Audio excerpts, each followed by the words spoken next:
like I have the biggest admiration for dentists because when I was younger, I had some dental issues, and then my parents took me to the dentist, and I hated it because it was those Vietnamese dentists back then in the '90s, and it was horrible. I had a really bad experience with it. So then after that, that was when I was in elementary school, and so after that, I didn't go to dentist at all until after college or around college time. So the whole time there, I skipped through middle school, high school. I didn't have checkups or anything. It was horrible until I started working. I had started having my own insurance. So I went and found my own dentist, and I found a much better American dental clinic nearby here, and did it so much work on my mouth. But it was so much better. I had much better experience than before. Oh, I So I'm hoping, I hope that there'll be more.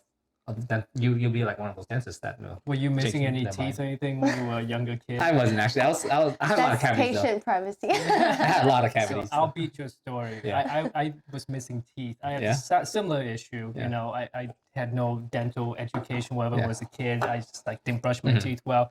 I was missing like 2 teeth Wow. during my dating years, right? And I normally would have a very happy, big smile and blah, blah, blah until I started dating my wife.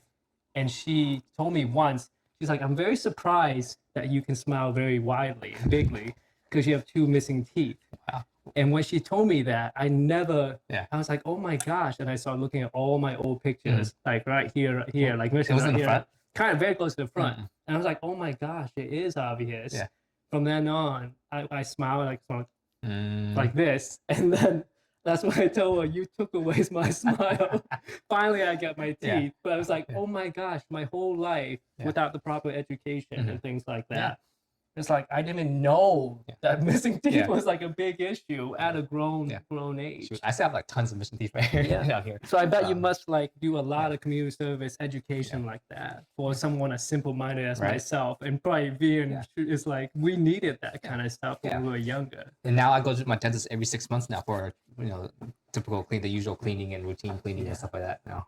Thank you so much for sharing. I feel like those are like, it's like very vulnerable to a lot of people, and in the office we see it all the time. Patient with these type of stories, not just like when they volunteer, but like we just had one today. The doctor and I were like chatting after work, and we just like, she told me about her patient, and I told her about my shadowing of like patient anxiety and such. And so these days they incorporate those classes into school, and I know that like they're like how to work with patient with dental anxiety. So like in my office, a lot of us are like specially trained to work with like patient with anxiety, or like just like a higher level assistant to come in and then hold patients' hands and then just soothing them through